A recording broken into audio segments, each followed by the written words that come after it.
Saúde a igreja com a paz do Senhor. Quero dizer que estou com muitas saudades de cada um dos irmãos. Estamos passando por este momento difícil, mas eu agradeço a Deus por ter tido essa oportunidade de estar aqui e adorar o nosso Deus. O louvor que eu vou trazer a vocês hoje, ele fala de Jó. Jó foi um homem que passou por muitas lutas, muitas adversidades, mas ele venceu adorando. Então, o convite que eu faço a cada um nesse momento turbulento é adoração.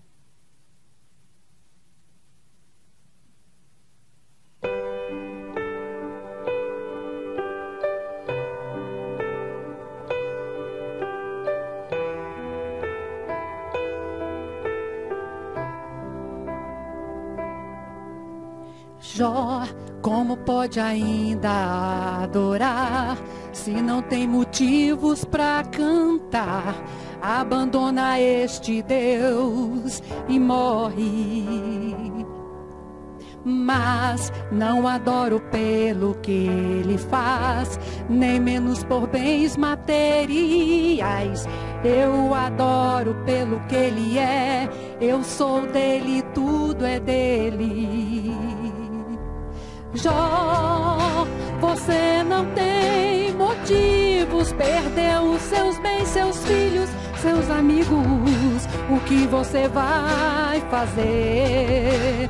Eu vou adorar, simplesmente adorar. Eu vou adorar. Deus me deu, Deus tomou, bendito seja o nome do Senhor. A Ele a glória, a Ele a honra e o louvor.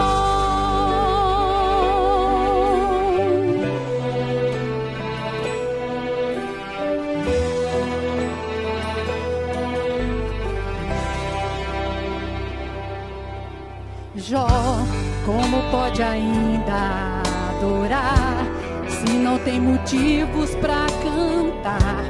Abandona este Deus e morre.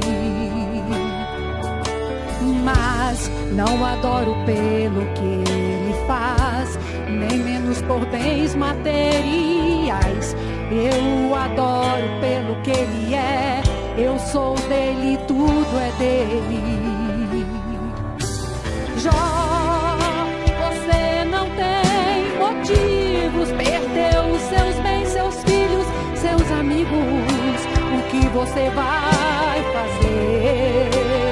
Eu vou adorar, simplesmente adorar. Eu vou adorar. Deus me deu, Deus tomou, bendito seja o nome do Senhor. A Ele a glória, a Ele a honra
Graça e paz, queridos. Estamos aqui para mais uma escola bíblica dominical. Nesse trimestre nós estamos tratando aí de um assunto, alcançando vitória no campo das emoções. E nossa lição número 2, a que trataremos neste domingo, ela fala lidando com a culpa. O texto base está baseado em Salmos 51. Diz assim, acompanhe conosco aí na sua revista. Compadece-te de mim, ó Deus, segundo a tua benignidade, e segundo a multidão das tuas misericórdias, apaga as minhas transgressões. Lava-me completamente da minha iniquidade e purifica-me do meu pecado. Pois eu conheço as minhas transgressões e o meu pecado está sempre diante de mim. Pequei contra ti somente, e fiz o que é mal perante os teus olhos, de maneira que serás tido por justo no teu falar e puro no teu julgar. Eu nasci na iniquidade, e em pecado me concebeu a minha mãe. Eis que te comprases na verdade, no íntimo e no recôndito me fazes conhecer a sabedoria. Purifica-me com esopo, e ficarei limpo. Lava-me, e ficarei mais alvo que a neve. Faz-me ouvir júbilo e alegria, para que exultem os ossos que esmagaste. Esconde o rosto dos meus pecados e apaga todas as minhas iniquidades. Cria em mim, ó Deus, um coração puro e renova dentro de mim um espírito inabalável. Não me repudies da tua presença, nem me retires o teu espírito. Restitui-me a alegria da tua salvação e sustenta-me com o espírito voluntário. Então ensinarei aos transgressores os teus caminhos e os pecadores se converterão a ti. Livra-me dos crimes de sangue, ó Deus, Deus da minha salvação, e a minha língua exaltará a tua justiça. Abre, Senhor, os meus lábios, e a minha boca manifestará os teus louvores. Pois não te comprases em sacrifício, do contrário eu te daria, e não te agradas de holocaustos. Sacrifícios agradáveis a Deus são o espírito quebrantado, coração compungido e contrito, não desprezará, ó Deus. Faz-me bem a Sião, segundo a tua boa vontade. Edifica os muros de Jerusalém. Então te agradarás do sacrifício de justiça, dos holocaustos e das ofertas queimadas, e sobre o teu altar se oferecerão novilhos. O versículo-chave, queridos, ele se encontra aí em Hebreus, no capítulo 10, no versículo 22. Nos diz assim: aproximemo-nos com sincero coração, em plena certeza de fé, tendo o coração purificado de má consciência e lavado o corpo com água pura. Hebreus 10, 22. Convido você agora a orar conosco, pedindo a Deus que nos abençoe, que nos livre, que nos guarde de todo esse mal. Amém? Pai querido, te louvamos, te agradecemos por tua grande bondade em nossas vidas, Senhor, por ter nos guardado, por ter nos livrado de todo o mal, Senhor, por estar sempre presente em nossas vidas, Senhor. Ó Pai, eu te peço que abençoe cada um dos teus filhos que estão em suas casas, ouvindo essa mensagem. Ó Pai, abençoa cada um, Senhor, segundo a tua boa vontade, Senhor. Eu te peço e te agradeço em nome do teu Filho amado, Jesus. Amém. Neste momento, será ministrada a lição com a pastora Rosângela. Fique com Deus. A paz do Senhor. Eu quero agradecer a Deus a oportunidade de estar aqui. O irmão Eliseu já leu o nosso texto base, que se encontra no Salmo de número 51. E eu quero ler agora aqui, ele também já leu o versículo-chave, mas eu quero repetir mais uma vez o versículo-chave, que está lá no livro de Hebreus, no capítulo 10, no versículo 22. Diz assim: aproximemo-nos com sincero coração, em plena certeza de fé, tendo o coração purificado de má consciência e lavado o corpo com a água. Entendemos aqui, podemos ler também essa má consciência como o sentimento de culpa ou a consciência culpada. Irmãos, antes de começar a lição, né, essa revista aqui, ela vem como título, né, Alcançando Vitórias no Campo das Emoções. E eu quero só mais uma vez falar para os irmãos, quem não adquiriu a lição, meus irmãos, nós vivemos num tempo de muitos problemas emocionais. e a gente vai em livrarias e o que você mais acha por aí na livraria são livros de autoajuda. Eu vou te falar para você que essa revista aqui não é um livro de autoajuda, é ajuda do alto. Muito melhor do que qualquer livro de autoajuda, é essa ajuda que vem do alto, é uma ajuda que só vem do nosso Deus. Para um momento tão difícil que a gente está passando, que a sociedade vem vivendo, antes dessa toda essa crise de pandemia, né? Muito antes, adquira a sua revista, né? Você fala assim, já perdi algumas lições, tem lá gravado no YouTube, vai lá, estuda, sabe? Se enriqueça com a palavra de Deus, que isso vai fazer bem não só para o seu espírito, mas para o seu emocional também. Amém? Então vamos lá, essa lição de hoje, né? Lidando com a culpa. E esse salmo, né, o Salmo 51, ele foi escrito por Davi, né, após o profeta Natan ter ido até ele e exposto o pecado dele.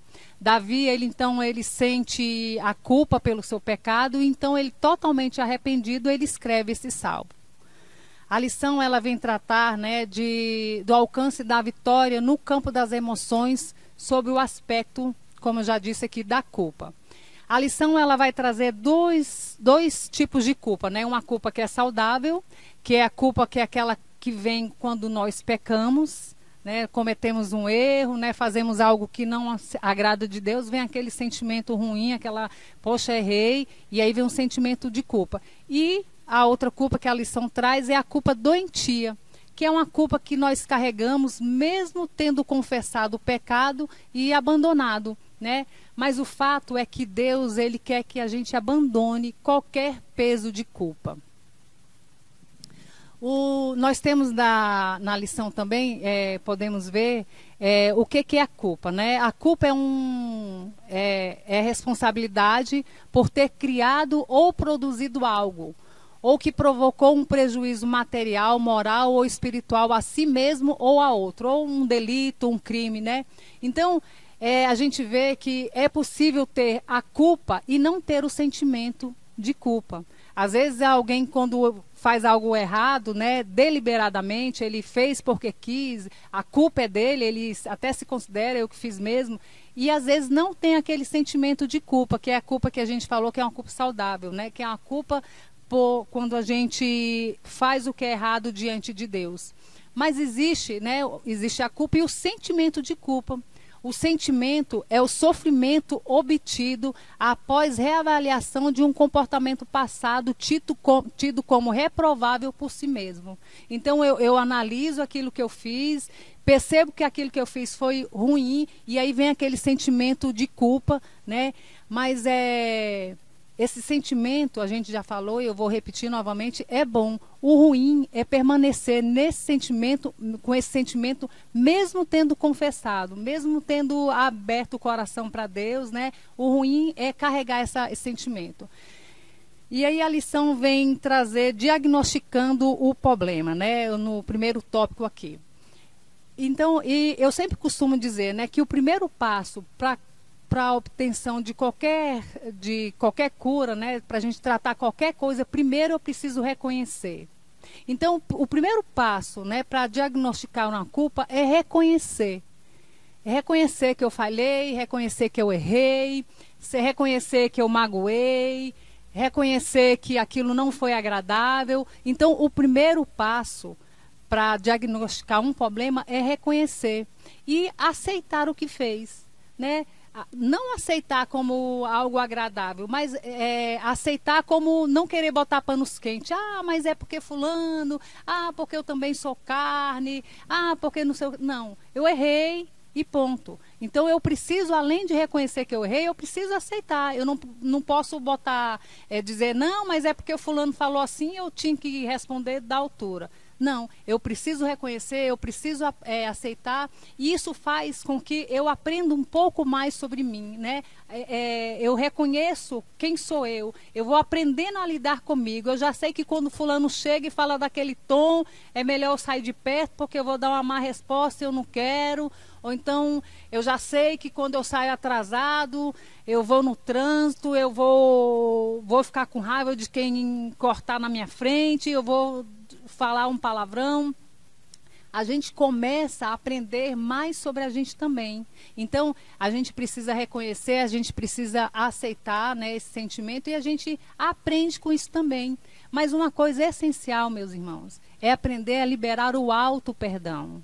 Sabe, o perdão, o meu perdão, eu de mim para mim mesmo, né? Às vezes, né, nós somos muito mais carrascos de nós mesmos do que qualquer outra pessoa. O filho pródigo, quando ele volta para a casa do pai, ele volta arrependido, ele volta contristado, né? E o pai vem, acolhe, abraça, e ele, não, pai, não, me faz igual um dos seus jornaleiros, eu não mereço ser tratado diferente dos seus trabalhadores, seus empregados, porque eu pequei. E aquele pai, ele não aceita. Talvez fosse outros pais, né? É isso mesmo, vai lá para o cantinho da disciplina, vai lá ver o que você fez, né? Mas um pai amoroso, ele acolhe o filho. Então e ele libera perdão. Deus libera o perdão na hora que a gente fala, abre a boca e fala com o pai, ele libera o perdão. Mas o perdão, às vezes, não tem que vir só de Deus. Eu preciso aprender a olhar para mim, olhar para as coisas que eu fiz, reconhecer, aceitar e me perdoar também. Então, reconhecer, a gente precisa reconhecer, admitir que carrega esse sentimento de culpa, né, que nos atormenta, que nos enfraquece. Isso é o primeiro passo. O segundo passo que a gente vai ver aqui na nossa lição é descobrir de onde vem esse sentimento. Qual a origem desse sentimento, né? Em Apocalipse, no capítulo 2, lá no verso 5, a igreja de Éfeso, né, dito assim: lembra-te, pois, de onde caístes. Aonde que eu caí? Aonde que eu comecei a pensar coisas em mim que são contrárias à palavra de Deus? Aonde que eu comecei a carregar esse peso de sentimento de culpa? Então a gente precisa lembrar aonde foi que a gente errou. A gente precisa entender, né, é uma das formas de diagnosticar esse sentimento de culpa, é lembrar aonde eu caí. A gente tem a culpa doentia, né? Versus a culpa como fruto do pecado. Na culpa doentia, né, muitos crentes se sentem culpados por acharem que não estão fazendo o suficiente por Cristo. Não consegue escapar das acusações corrosivas de suas consciências. E quem é o nosso acusador? Quem é que nos acusa, né, dia e noite? Apocalipse, né, diz que o diabo, né, é o nosso acusador. E ele que fica dia e noite acusando, e fica lá, muitas vezes na nossa consciência, quando a gente já se arrependeu, quando a gente já pediu perdão, quando o Senhor já liberou esse perdão, mas a gente às vezes fica carregando aquele pecado, e isso nos impede, irmãos, de avançar, de seguir livre, né? Na culpa doentia é comum a pessoa ficar falando dos seus erros. Às vezes, 1900 e bolinha, a pessoa fez uma coisa errada, foi fazer uma escola dominical, foi cantar um hino, errou, e o pessoal riu, e ela viu que, ai, que coisa feia, eu nunca mais vou fazer isso. Ou então ela falou alguma coisa que magoou o irmão, e ela fica a vida toda se consumindo com esse sentimento de culpa, como se tivesse acontecido pouco tempo atrás. A pessoa, ela não assume coisas com medo de errar, ela não assume a direção porque eu não sou capaz, porque eu não vou dar conta, porque eu fiz aquilo no passado. Ela pune a si mesmo, dizendo, né, eu não sou merecedor, eu não mereço. E ela acaba se sentindo, né, se culpando com erros e imperfeições de coisas que já passaram. Porque muitas vezes até se condenando por quem eram antes de se converter. Às vezes eram a prostituta, e com que cara que eu vou chegar lá na frente e cantar, com que cara eu vou dar a paz do Senhor para os irmãos, né? Com que cara que eu vou dizer que eu sou filha de Deus. Como assim, minha irmã? Né? O diabo é o nosso acusador, é ele que nos acusa. Né? A gente não pode ficar vivendo de coisas que aconteceram do nosso passado, de coisas ruins que a gente fez no passado, de atitudes negativas que a gente fez no nosso passado, se a gente foi perdoado, se a gente foi justificada. Tem muitos também, né, que às vezes não prosseguem, tem esse sentimento de culpa, às vezes por coisas da infância. Às vezes é um homem adulto, uma mulher adulta, mas que lá na infância, sei lá, quebrou um copo e a mãe, por conta daquilo, gritou, esbravejou e ela carregou aquela culpa, quebrou o copo da mamãe e eu causei esse mal-estar todinho na minha mãe. E a criança vai crescendo com aquilo, pensando assim que eu não sou boa o suficiente, eu não sou boa o suficiente, eu não vou dar conta, eu nunca vou agradar. Então, e vai carregando isso. E como a gente falou, às vezes é preciso voltar lá onde a gente caiu. Aonde que eu comecei a entender essas coisas tão ruins sobre mim. Muitas pessoas, às vezes, crítica de pais, às vezes os pais, né, de uma forma não sabem, às vezes vai corrigir a criança e corrigir de uma forma muito dura para a criança naquele momento, que às vezes é tão infantil a criança. E aí a gente fica carregando sentimentos de culpa. E agora eu vou fazer um parênteses aqui e falar um pouco com os pais. Porque às vezes os pais, né, que às vezes escutam essas coisas, essas falas que prejudicam as crianças, aí pensa, poxa, eu fui um pai que fiz desse jeito, eu fui um pai que não falei coisas agradáveis para os meus filhos. E eu quero dizer para você, meu irmão, para você que está me ouvindo, que você foi o melhor pai, você foi a melhor mãe que você deu conta naquela situação. Ei, não se condena não, isso é coisa do diabo, não vai fazer o papel dele na sua vida não. Essa foi a culpa doentia que a gente falou, e a culpa como fruto do pecado, né? Nos Salmos que foi lido aqui, no versículo 1 e no 2, o salmista fala assim, apaga as minhas transgressões, lava-me de toda a minha culpa e purifica-me do meu pecado. Fazer-me ouvir júbilos e alegria, para que se regozijem os ossos que esmagastes. Então, irmãos, às vezes acontece algo físico. Quando o sentimento, eu costumo dizer que quando o sentimento é tão forte, ele é tão forte que ele chega a se materializar.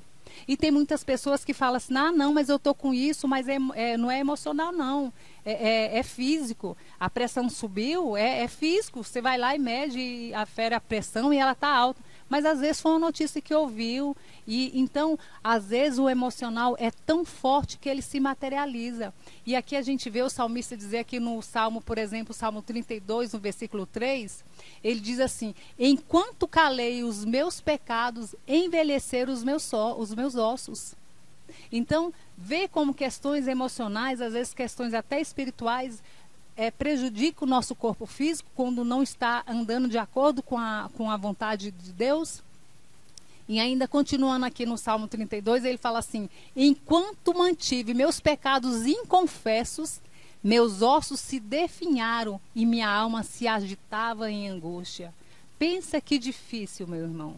Além de carregar o peso do pecado, essa acusação ainda nos trazer essa angústia tão grande na alma, né, a ponto dos ossos definharem. Assim foi, né, assim como foi com Davi, né, a culpa, o erro não confessado é algo devastador. Alastra-se como vírus para a autocondenação e assim provoca perturbação em todo o ser. Mas olha, glória a Deus pela palavra de Deus, porque lá em 1 João diz assim, se confessarmos os nossos pecados, Ele é fiel e justo para nos perdoar dos nossos pecados e nos purificar de toda injustiça. Devemos pedir a Deus, sabe, a Deus que conhece tudo. Peça a Deus, meu irmão, Ele que sonda. Deus é aquele que sonda o nosso coração, pois muitas vezes nos enganamos com os nossos sentimentos. Mas Ele não, Ele sabe tudo. O salmista, ele fala assim, Davi pede a Deus, sonda o meu sentimento e a minha mente. Lá no Salmo 39, que é um salmo muito conhecido, ele fala, sonda-me, ó Deus, e analisa o meu coração, examina e avalia as minhas inquietações, vê se há em mim um sentimento funesto, um sentimento mau, e guia-me pelo caminho eterno, pela vida eterna. No Salmo 7 ele fala ainda assim, Deus justo que sonda mentes e entranhas. Deus não é gente não, meus irmãos. Deus, ele não é limitado. Deus não é como um aparelho de ressonância que não consegue ler coisas que às vezes não dá para ver mesmo, não. Deus vê tudo. Então a gente precisa aprender a pedir a Ele, que sonda. Pai, o que é que está acontecendo? Que angústia é essa, Pai? Que aflição é essa? Que peso é esse, meu Pai? Pai, por que eu não consigo me alegrar com meu irmão que está alegre? Por que vem aquela tristeza? O que é, Pai? E aí Deus, na sua onipotência, na sua onipresença, na sua onisciência, nos revela através do Espírito Santo o que é que está acontecendo. E após a gente identificar as causas da culpa, é hora de administrar a solução. O segundo tópico, né, que é administrando a solução. Nós veremos aqui terapias, né, que ajudarão a administrar a solução desse mal. E aqui a gente vai ver terapia não como uma sessão terapêutica, né, entre um psicólogo, mas a terapia aqui como um tratamento. Mas sabe, eu estava analisando, né, e quando eu escrevi isso aqui, e eu pensando assim, mas Deus é o maior psicólogo que tem. Tem até um livro, né, que Jesus é o maior psicólogo, e de verdade, ele é o maior psicólogo. Às vezes tem coisas que um psicólogo, ele não consegue entender, mas Deus que sonda e sabe, ele entende, ele conhece. Então a gente tem como uma primeira indicação aqui de terapia é a oração. A terapia da oração. A oração que é um diálogo franco e esclarecedor com Deus acerca de erros cometidos. No versículo 6, né, no Salmo 51, nós vemos o que Deus quer. E o que Deus quer, o prazer dele, é ver um coração sincero. Meu irmão, sabe, às vezes a gente fica tentando enganar Deus, é igual menino pequeno querendo enganar pai. Pensa que engana. Mas não engana não, Deus conhece todas as coisas. E o que Ele quer é isso, um coração sincero. Né? O tema desse ano da igreja aqui é adoração, um estilo de vida. É isso que Deus quer. Adoradores que o adorem em espírito e em verdade. Às vezes a gente está louvando com a boca, mas Deus sabe como que está lá dentro. Então a gente precisa aprender, né, a ter um diálogo franco com Deus. A gente precisa aprender a abrir a boca, né, e falar não só o que a gente acha que é agradável, mas a gente precisa falar o que vem do nosso coração quando Deus trabalha. Hebreus, no capítulo 10, o escritor nos orienta a nos aproximar de Deus com um coração sincero e com plena convicção de fé, tendo os corações, né, aspergidos para o purificar de uma consciência culpada e os nossos corpos lavados com água pura. Devemos acreditar que estamos sendo limpos, purificados, né? Não por nós mesmos, meus irmãos, porque de nós mesmos não somos nada, mas a graça do Pai faz esse favor aí em nossas vidas, né? A graça do Pai nos proporciona isso. Hebreus também, no capítulo 4, ele diz assim: portanto, acheguemo-nos com toda a confiança ao trono da graça, para recebermos misericórdia e encontremos o poder que nos socorre no momento da necessidade.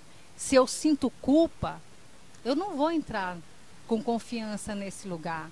Se eu sinto culpa, né, se eu me sinto imundo, como que eu vou chegar com confiança no meu Pai que é tão santo, que é tão puro?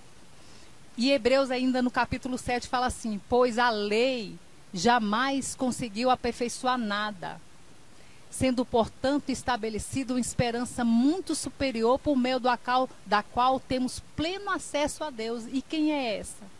É Jesus Cristo, é o sangue dele, é o sacrifício dele. Isso nos dá liberdade, meus irmãos, de sair do átrio e ir para o Santo dos Santos. Isso não é só para pastor, isso não é só para ministro, isso não é só para missionário, isso é para qualquer um que aceita o sacrifício. Você tem liberdade, entra com segurança, com confiança, entra na presença do Pai. Mas se eu sinto culpa, como que eu vou chegar? Com que cara, né? Eu vou chegar na presença do Pai? Mas Hebreus fala assim: portanto, dizendo da antiga aliança, né? Portanto, se o sangue de bodes e de touro e a cinza de novilhas espalhada sobre os que eram cerimonialmente impuros o sacrifica, de forma que se aproximem exteriormente puros, de forma que se tornam exteriormente puros, quanto mais o sangue de Cristo, que mediante o Espírito Eterno se ofereceu de forma imaculada a Deus. Quanto mais ele purificará completamente a nossa consciência de comportamentos que produzem a morte, para que sirvamos um Deus vivo. Meu irmão, abra o teu coração para Deus. Tudo que você vai falar não é novidade para Ele, não. Não pensa que aquele pecado que você não confessou, que você não teve coragem, não pensa que Ele vai ficar... Vai não, meu irmão. Deus é teu Pai. Acima de tudo, Ele te ama. Ele só quer que você entre na presença dEle, que você abra o coração para Ele. Ele sabe de todas essas coisas. E a segunda terapia aqui sugerida, né, na lição é a terapia da confissão. No versículo 4, o salmista diz assim, né? Davi diz: pequei contra ti somente fiz o que é mal perante os teus olhos. Quando a gente abre a boca e fala, Pai, eu pequei, é uma forma de confessar, né? É admitir os erros. Os pecados de Davi, eles geraram morte, né? Para ele, mas porém, lá em Lamentações, no capítulo 3, diz assim, que as misericórdias do Senhor são as causas de não sermos consumidos. Porque as suas misericórdias não têm fim. Eu acho espetacular, porque Deus é abundante. Porque além de não ter fim, elas se renovam a cada manhã. Um coração humilhado que confessa e crê que foi purificado por Deus, entenderá que os erros foram apagados. E no Isaías, no capítulo 57, ele diz assim, porque assim diz o Senhor, né, o alto e excelso, que habita na eternidade e cujo nome é santo. E diz assim o Senhor, no alto e santo lugar habito, e também com contrito e humilde de espírito, para vivificar o espírito dos humildes e para vivificar o coração dos contritos. Então, meu irmão, está aí dois lugares que Deus habita, no alto e sublime céus e no coração contristado, no coração humilde, no coração que reconhece o senhorio de Deus. No versículo 37, o salmista diz que um sacrifício agradável para Deus é um coração contrito. Um coração quebrantado e arrependido jamais será desprezado por Deus, né? Devemos então, meus irmãos, aprender a confessar. Em 1 João, a gente já até mencionou, né? Diz, né, que se confessarmos, Ele é fiel e justo para nos perdoar.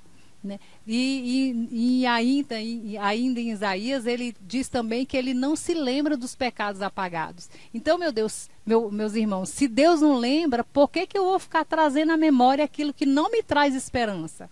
A Bíblia fala o contrário, a Bíblia fala para a gente trazer à memória aquilo que nos traz esperança, aquilo que nos traz alegria.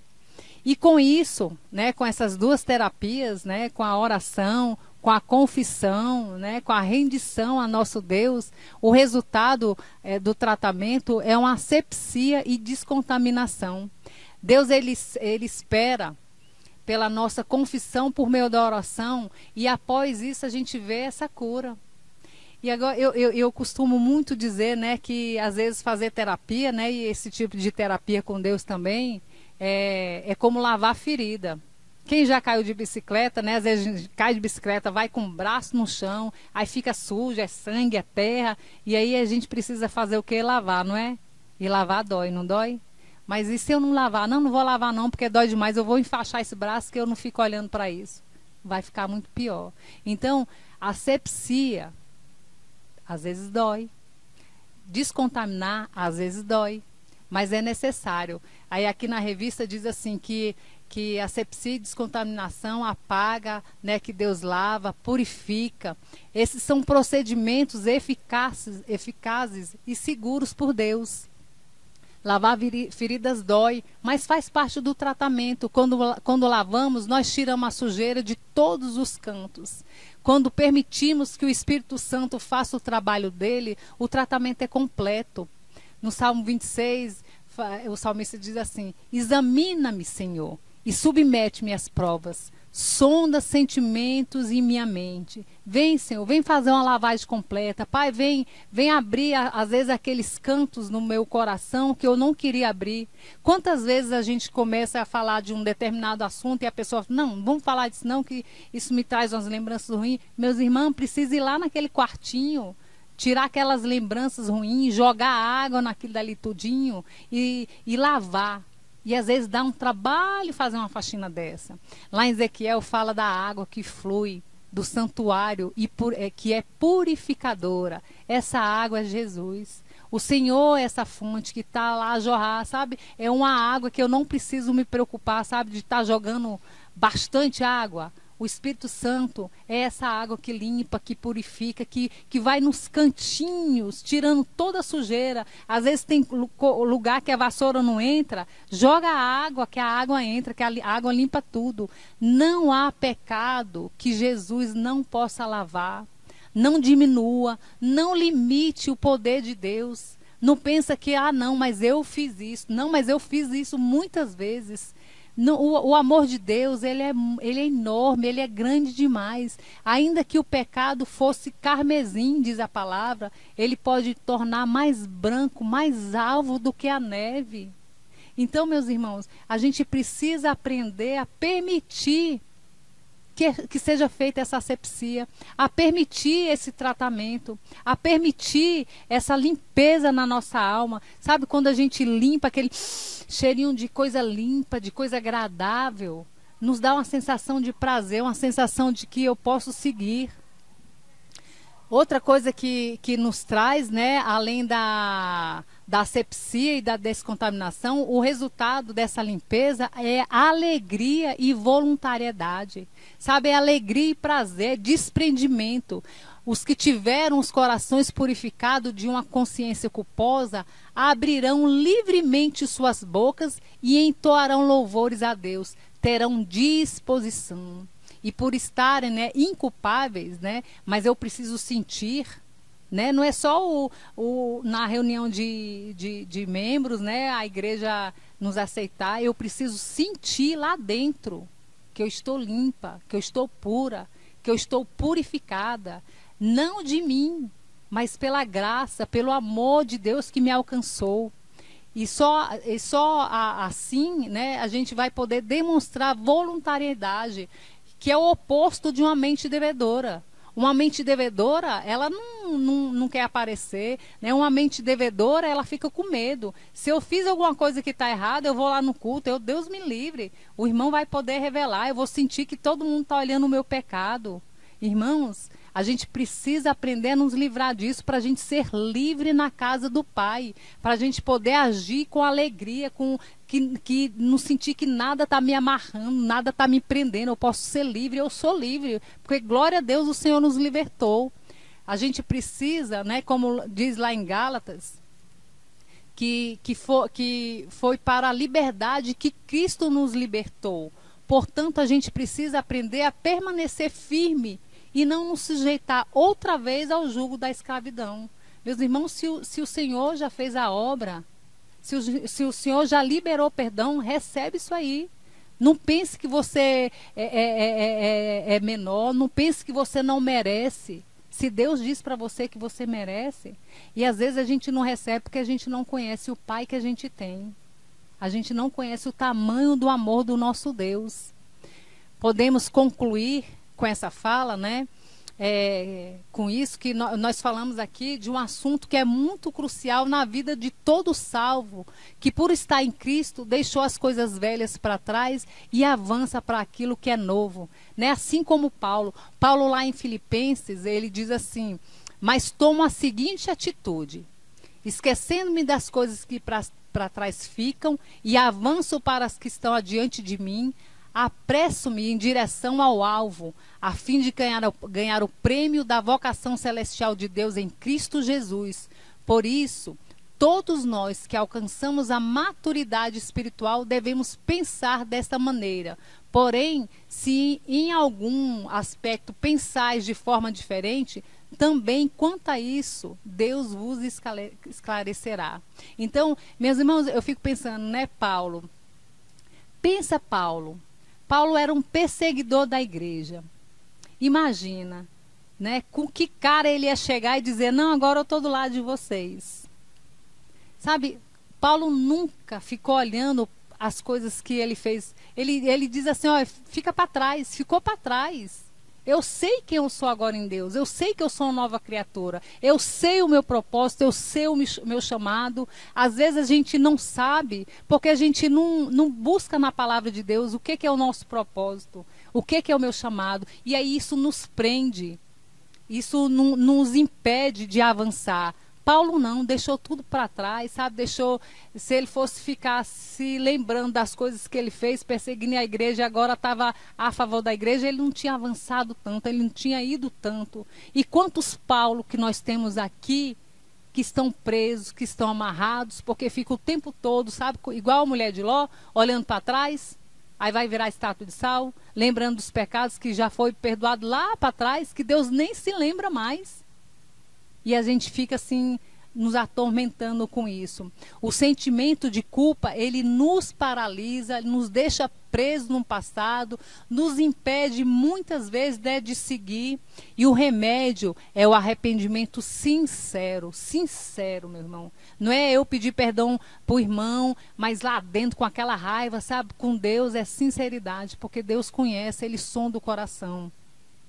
Então, é um arrependimento sincero no Senhor, a confiança absoluta de que o pecado confessado foi perdoado e esquecido por Ele. E só assim obteremos cura e um viver livre e abundante em Cristo. Só assim, meus irmãos, nós desfrutaremos como filhos, o que o Pai pode nos proporcionar, o que podemos fazer para o seu reino, sem culpa, sem sentimento de diminuição, de inferioridade, livre no sentido, né? Livre como filhos. Pedro foi outra pessoa também que, quando o Senhor chegou para ele, ele pensou que o Senhor Jesus nunca mais o queria nem olhar na cara dele. Sabe, mas quando Jesus ressuscita, ele fala, avisa para os discípulos, avisa para Pedro também. E Pedro, por não se apegar no sentimento de culpa do passado, do que ele fez, arrependido, né, ele converte, ele muda a direção. E aí agora ele tem trepidez de falar, ele tem trepidez de levar a palavra de Deus. Que o Espírito Santo nos ajude a identificar se há em nós culpa. E qual a origem dessa culpa? E que Ele nos oriente a administrar a solução através da oração e confissão. E que possamos receber a cura total que o Pai tem para nos oferecer. Quem tem ouvidos, ouça o que o Espírito diz à igreja. Eu quero agradecer, eu quero fazer uma oração com você que está aí me ouvindo agora. Fecha os seus olhos, coloca a tua mão no teu coração, ou às vezes até na tua consciência. Pede para o Espírito Santo revelar o que te prende, o que não te deixa tão livre na presença de Deus.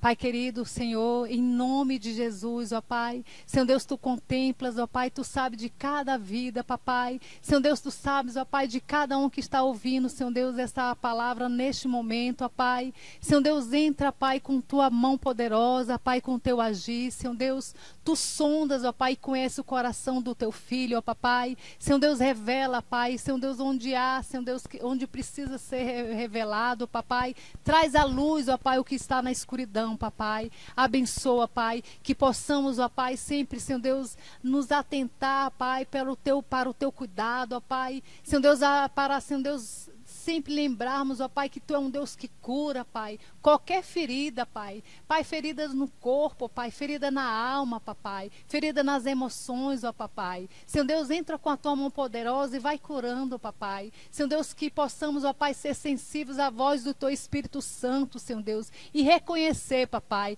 aonde nós temos carregado culpa, Papai. Senhor Deus, aonde, Senhor Deus, nós caímos, ó Papai, e que o Teu Espírito Santo, ó Pai, através da Tua palavra, Pai, nos ajude, Senhor Deus, a nos levantar como filhos, filhos amados que somos, ó Pai. Abençoa cada um, papai, que está ouvindo esta mensagem, papai. Entra com providência, Pai, com a tua mão poderosa e teu agir, Senhor Deus. Obrigado, ó Deus, por cada vida presente, ó Pai. Abençoa cada um, Senhor Deus, que fez essa oração, papai, e guarda, Pai, em nome de Jesus. Amém.